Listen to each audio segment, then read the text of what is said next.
is up, sexy people? It is Dave. It's Duncan. Back from Metal Epidemic for another album review. For this review, Duncan and I have been checking out the new album from UK Shoegazers, Outlander. Did not have them from the UK. Fuck's sake, man. I had two. Two right, two wrong tonight. How did you not know they were from the UK? Weirdly, I had them as European. Duncan, what the fuck? I don't know. I just thought the UK was too obvious. We've reviewed this band before. Have we? Aye. Oh, aye. Yeah, job for a cowboy. Seen them live twice. The band's new album, Acts of Harm, will be released on June 28th via Church Road Records. Church Road, you say? So, heard of them, I have. Outlander have been haunting stages around the UK and beyond for the best part of a decade, bringing their gloomy, caustic brand of shoegaze to support tours with genre heavyweights Bosk and Grivo and festivals such as Slam Dunk and Arctangent. Acts of Harm follows their 2021 EP, Duncan, Sundowning Unconditional. I'm looking at the cover and I remember it, and the reason I remember it is because the two songs were long as fuck. Yeah. And I was happy about that. I remember being very much all about it. All coming back to me now. Right, but like, can I just stress here right now, we are a predominantly album reviewing site, so I tend not to remember or retain too much knowledge on the EPs we do for obvious reasons. Right. Good save. That's too much stuff. Too much stuff, Dave. Thank you. Thank you. Do you think you believe me? I got away with it. I don't think that. I think you did. I think you did. Thank you very much, Dave. That EP found the band at their most introspective, sonically exploring the vast grey area between the languid slowcore of Duster and Codeine, the dreamlike shoegaze of Swerve Driver and Catherine Wheel, and the angular glacial bombardment of Kowloon Walled City and True Widow.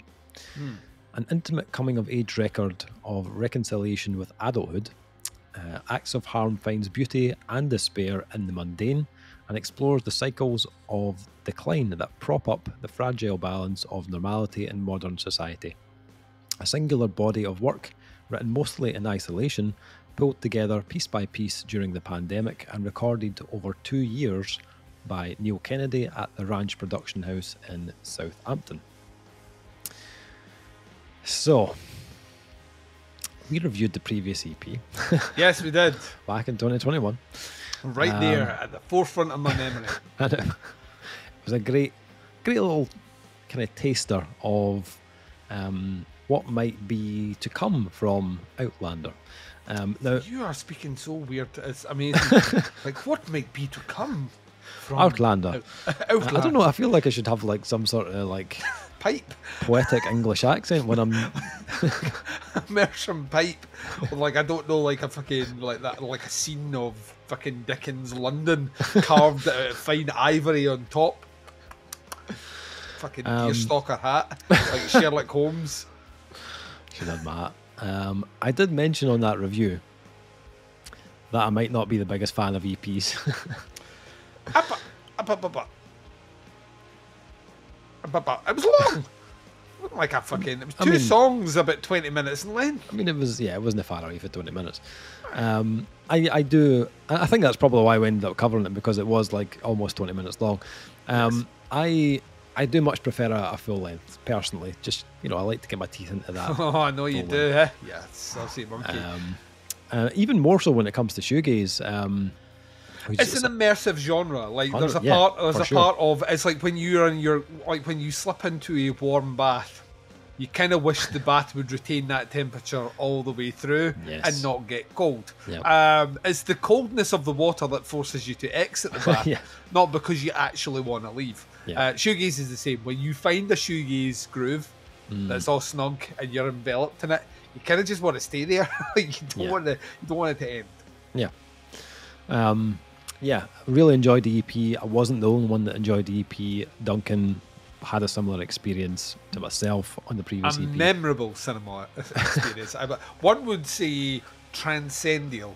So much so it transcended my memory and went somewhere else. The other person in that review Did not enjoy it. But and then we hired a hitman to kill him, and his body is in 17 parts of the world right now. That's not true. We didn't do that. He's kept captive in my basement now.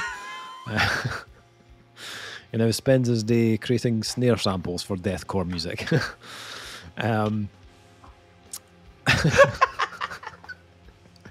What was it like, without like throwing too much shade? What was the issue with it?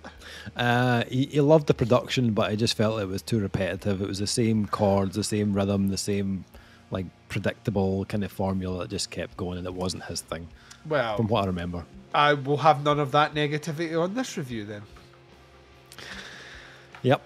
I was quite disappointed with him on that review. I do remember being quite irate about that. But there was occasional reviews where you could feel like we were just like, I mean, I think I did tell him to pack his bags. Actually, there's right.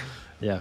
There's not right, and then there's what you're doing right now, which exists out with the comprehension of any sort of taste, quality, or standard.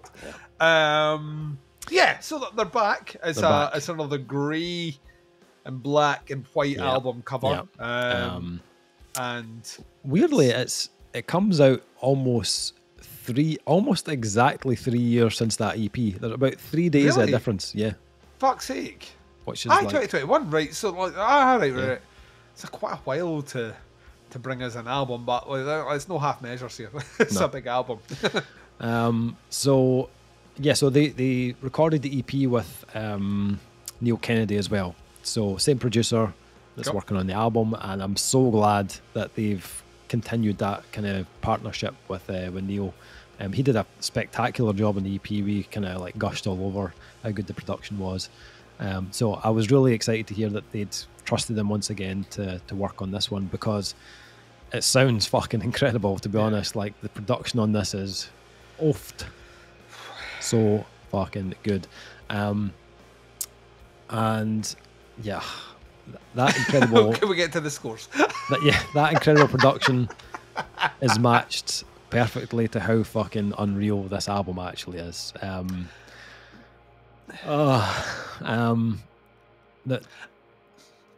a big one for. I talk about this a lot, probably too much. In fact, the comments will probably say too much. I'm a big person for like thought in an album, a structure of an album specifically. Like when bands like structure an album, I think it's a dying art. I think some bands just don't care.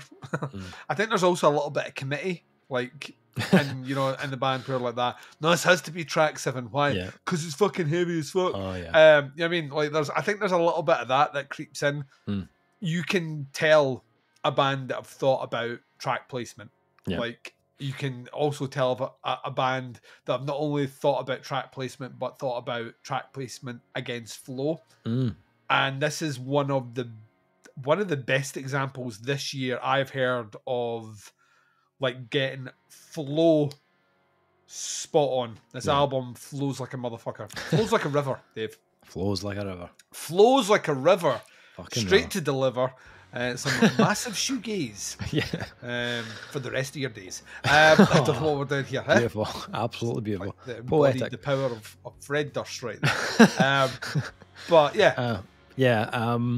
So like the first track is like a kind of slow build of clean guitars, a little bit of cymbals, very soft, you know, quiet vocals, and it's a good like 3.5 kind of minute build of that track before it actually kicks in. I remember I was kind of sitting, you know, working away at my desk, headphones on, and it was kind of building away. I was like, oh, this is cool. And then when it kicked in, I literally stopped typing, and I was just like, holy fuck. Get the good headphones. I like instantly kind of get these to fuck. The in-ears get flung out. Yeah. But holy shit! Like when that sound opened up, I was just like I could feel like the back of my neck just kind of like the hair standing on end. I was like, oh, holy shit! Like the guitars, when the guitars kick in, they've got a kind of warm, kind of light distortion on them, not too much. Drums aren't as soft as I was expecting. There's still quite a bit of like snap to the snare tone. And then you've got all these kind of like really just kind of stunning atmospherics just kind of lingering in the background. And it, it just kind of makes that sound even bigger when it kicks in. And like it's a track that doesn't really venture into like a complex structure of any kind. It's fairly kind of simple, but it's a really fucking great way just to ease you into this release. And it's, a lot of shoegaze is like that kind of like building of layers, and they do a lot of that throughout the album. Most of these tracks do start off pretty minimalist, and then they start to gradually introduce those extra layers of guitar and vocals and atmospherics. And it's a really like, it's a great way to do it. So I love the way they've pieced this together, because you always get that kind of moment on these tracks where it just like it hits its peak, and everything just culminates and like bursts. And even though like the artwork for this is very grey and black, a lot of those kind of bursts felt very colourful to me. And it's purples. I get like when listening to it. So everything just kind of washes over you when it happens. It's a very, very, very rewarding album for me. Like I felt like there was a moment in every track where I was just like, oh man, that's fucking so good. But I feel like there's only 2 tracks in the EP, but I feel like they have expanded their kind of palette of ideas and songwriting ideas on this release, because one of the first things that kind of hit me on Acts of Harm were there are slight vocal differences to this album than the EP. I feel like on the EP, Ian stayed within quite a kind of low register. It's a very delicate vocal. It's almost quite kind of introverted, which absolutely works for this band and the style. Like the last thing you'd want is someone that's too animated or overpowering on an album like this, where it would like kind of cloud what the music is trying to achieve as well. But what I would say is, even though the vocals are still fairly measured on this release, there are moments on this album where Ian does move into kind of different registers of his voice, which we didn't really get on Sundowning and Unconditional. And I think that small change has really opened up parts of this album to show another kind of side of the band. There's one track in particular which I thought was just like unbelievable, and I'll come to that, but a couple other things I want to mention first before I get there. Firstly, I really like the mix of track lengths on this. The EP tracks were obviously quite lengthy, and they come back to that on the album on tracks like Want No More or Lie Waste, where they really get to show different tempos and the art of kind of like building a track up into a kind of huge moment. I initially thought I could hear brass on Want No More. Like maybe I was like, is that like a trumpet? But then the more I've listened to this album quite a lot, but the more I re-listened to it, I thought maybe it could just be a guitar with an effect on it, which it could be. But nonetheless, I really loved the kind of sound that they achieved with that. It kind of added this almost kind of like majestic kind of feeling to it. I also really dug the little adjustments to the drum production on that track. There's a cool part where it reduces back and it's just the drums and the guitar, and there's a little change to the drum sound, which I thought was really clever. But I also like they've added in these kind of shorter tracks on the album as well. So you've got 2 Nuclear and Orbit in the kind of middle of the album. Both two Nuclear could, like, the genius of it is Want No More like flows directly into 2 Nuclear. 2 Nuclear could just be a part of Want No More, but the band's better judgment is make that a separate track, which is this is what I'm talking about like attention to detail pays off, because it flows so smoothly into it. You could just have that as one track. And to the casual listener who hasn't listened to this as a review copy download, that will, on whatever device you're listening to, or vinyl, Dave, that will just flow seamlessly in. But that being a separate track is important to the flow of the album. Yeah, I also think there's a slight change in sound on that track as well when it does actually kick in. Both tracks are completely instrumental, but absolutely worked. I think the shorter length, you didn't really miss the vocal element. The instrumentation was interesting enough to keep you engaged for that shorter period. And again, I love the slight change in sound on 2 Nuclear, which it gets a little bit hazier. The guitars are a touch kind of grainier. And the drums sound like it sounded like the drums were almost like it might just be like room mics or something like that. Like it wasn't as direct, which I thought really worked with the kind of aesthetic of the track. They do the same thing on the closing track as well, which I thought was a really cool idea. Again, it kind of ties in the sound that they've used earlier in the album. I really like the use of kind of background elements on this album. The lead work and the different kind of textures that they've got are really amazing on this. I think those elements really kind of pull you in. Orbit is a track that I could probably fall asleep to, and I don't. By that, I don't mean like it's really boring and I want to fall asleep. I mean like it just kind of puts me in a state of complete relaxation. Yeah. If you shut your eyes and listen to that with a really good set of headphones, it almost kind of like just transcends you to another place. For me though, the crowning moment on this album is track 5, New Motive Power. It's subtly different from the other tracks, both musically and vocally. For me, I'm a huge Yezu fan, and there was definite Yezu vibes on this track. Kowloon Walled City as well, I could hear a bit of that in there too, but what an absolutely stunning track. Just very clever chord progressions. The guitar tone is beautiful, with the bass sounds really... Bass is quite girthy kind of underneath, but the texture of the bass really works and it complements the guitar tone really well. I love the composition of this track. The moments they dip into something more restrained or peaceful, then they kind of juxtapose them with these huge kind of explosions of like distortion at the end. It was just such a satisfying listen. I replayed that track I don't know how many times.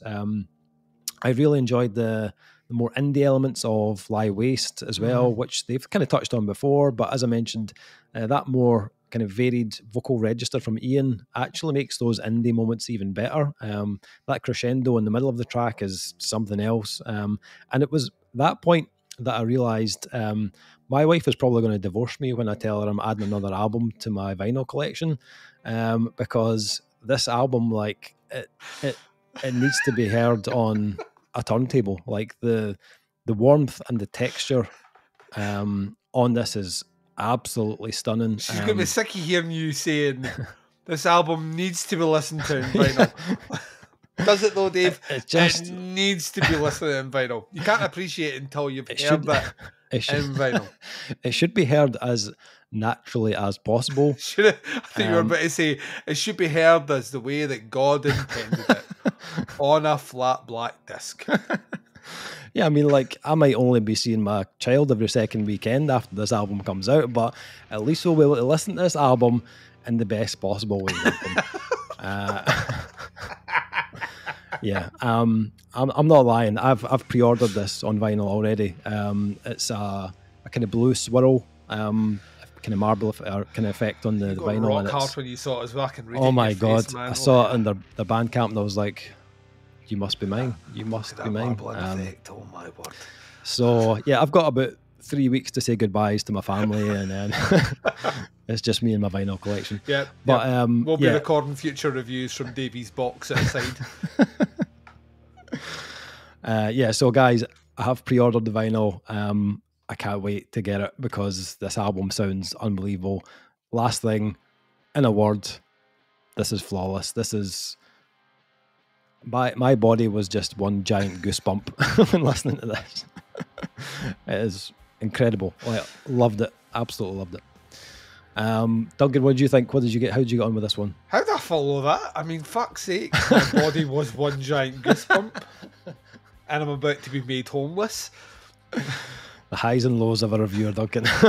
I enjoyed it. No, so like I've been going like the shoegaze phenomenon is or phenomena is one that does intrigue me, because I feel at times it should have peaked already. Like I feel like we do like about 3 or 4 albums a year now, I feel, where like the peak shoegaze, where like that, this is the perfect marriage of shoegaze and indie rock. This is the perfect marriage of shoegaze and sludge. This is like we've kind of almost contextualized them fully, and I keep slipping into the It's the Deftones effect. It's the 20-year itch from Deftones where they started adding elements in to White Pony, but having listened to White Pony quite a lot as of late, I realised that the shoegaze element's in there, but it's not really in there. And I've tracked it, Dave. Oh, by Jove, I've found it. Did you fucking red thread it? I have red thread it. The album that followed White Pony is Deftones' self-titled album. Had Minerva and Hexagon and all those songs in it. And the first half of that album is like the perfect follow-on from White Pony. It's like almost a White Pony around the far fucking like Brundle hybrid, right?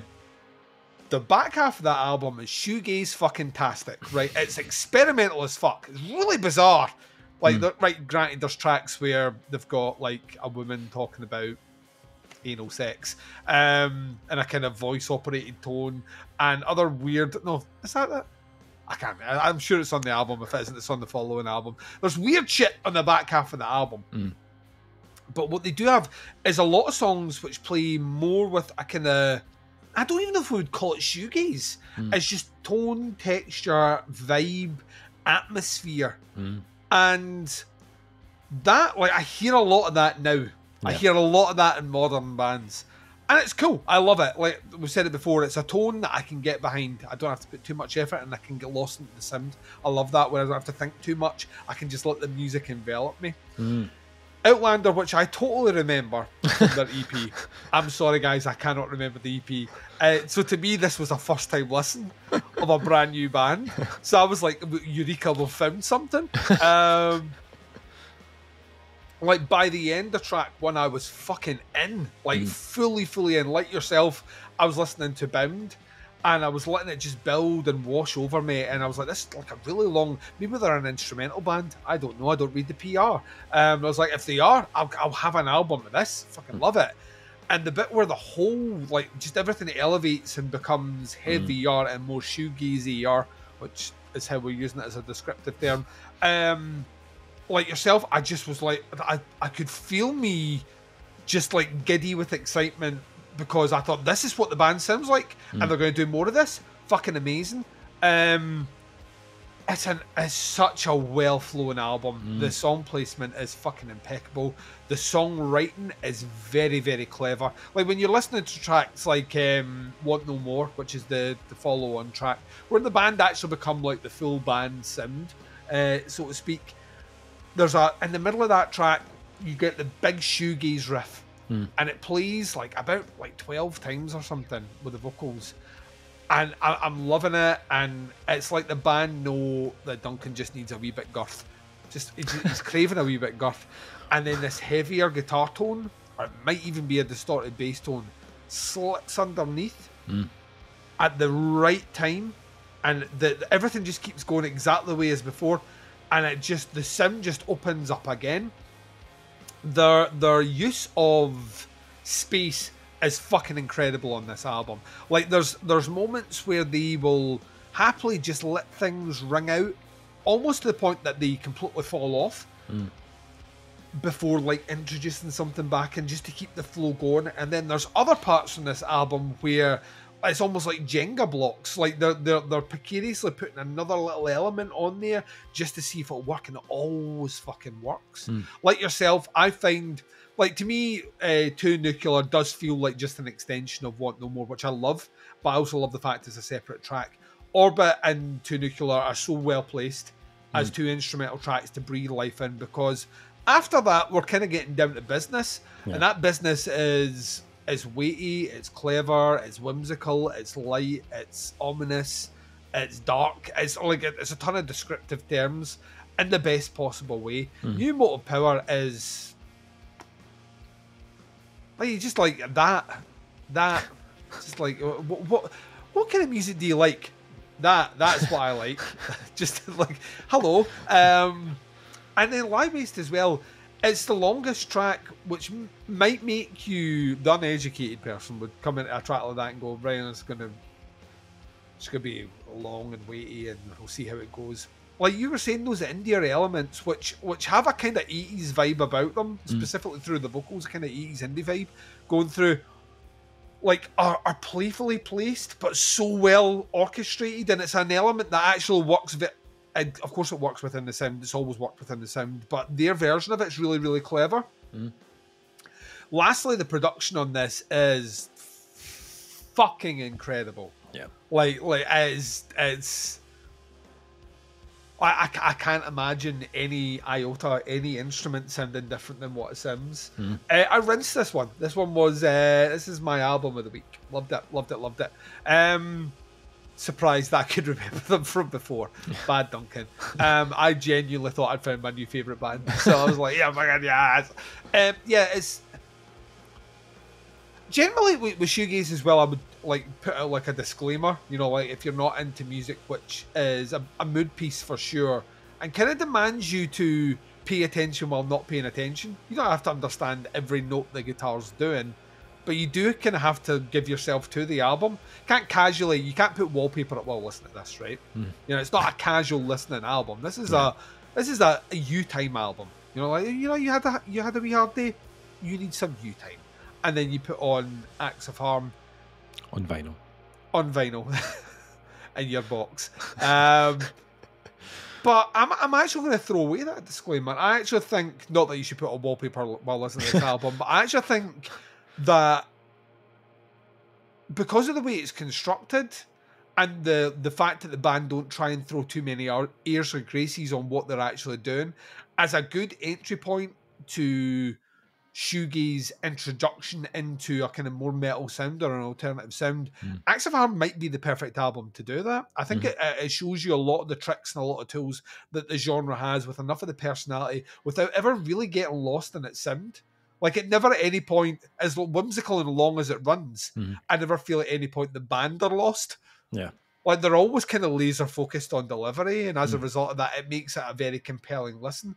But from here, the red web comparison, from here you could red web in multiple directions, right across all genres of metal, where that shoegaze elements in there as a hooking point to get you in. So weirdly, it Rosetta Stones itself very, very cleverly in the middle. If I was them, I'd be immensely proud of what they brought. If it took 3 years to craft this album, it was 3 years fucking well spent. Yeah. And Church Road, I keep saying it, prove me fucking wrong, one of the most formidable record labels on the planet now for quality. Yep. It's almost like it's the badge of honor when I hear that, having not read the press statement. As soon as you mentioned with 2 Church Road Records albums this week, I already kind of guessed what they were. So it made sense to me. It's a badge of honor, and it's such a diverse record label. Yeah, the 2 albums we've reviewed tonight on this recording session couldn't sound any further apart if they tried, but they're both exemplar examples of what the genre should sound like. So it feels like Church Road were once a label where bands would kind of start off their career and then move on to bigger things, but the longer it goes on, it feels like that is reversing, and Church Road are going to be the label that bands want to move to. Why would you not want to go on that record label? It's the care and attention. It's the danger of being on a big label, whilst being given all the money, is that you do become just another digit and another integer on a giant calendar. You get the feeling that there is that kind of proper silver service that comes in from Church Road, where you're just carried right through, and then we get an opportunity to sit down and listen to their stuff, and you can feel the care, consideration that not only the label are doing in there, but the band being given that opportunity to deliver something. It's a fucking great album. Yeah. It is sadly making June a very difficult month to start thinking about album of the month. And we're coming out of May, which was a very difficult month to do album of the month. And so I'm just saying, could we have a bad month? July, I'm hoping you suck. It's excellent. Yeah, this is not. We're going to go to the scores. It's academic at this point. What are we even fucking doing here? What are we doing here, Dave? Yep. And we've been talking for 30 minutes, so let's do it. Okay. Scores, if you hadn't guessed already, this is, as I said, flawless. It's a 5 for me. This is fucking outstanding. Duncan? I concur, yeah. Let's say no more about it, except go and fucking check it out. Trust me, you will love it. Yep. Outlander, Acts of Harm, out on June 28th on Church Road Records. Links below at the band, to the Bandcamp, the pre-order. check out that vinyl. The vinyl. Have we listened? See what you think. High recommendation from us. Give this a listen. Please give this a listen. That's the review. Thanks for checking it out. Much appreciated. We'll be back with another review very soon. But until then, take care. Speak to you soon. Bye, everyone.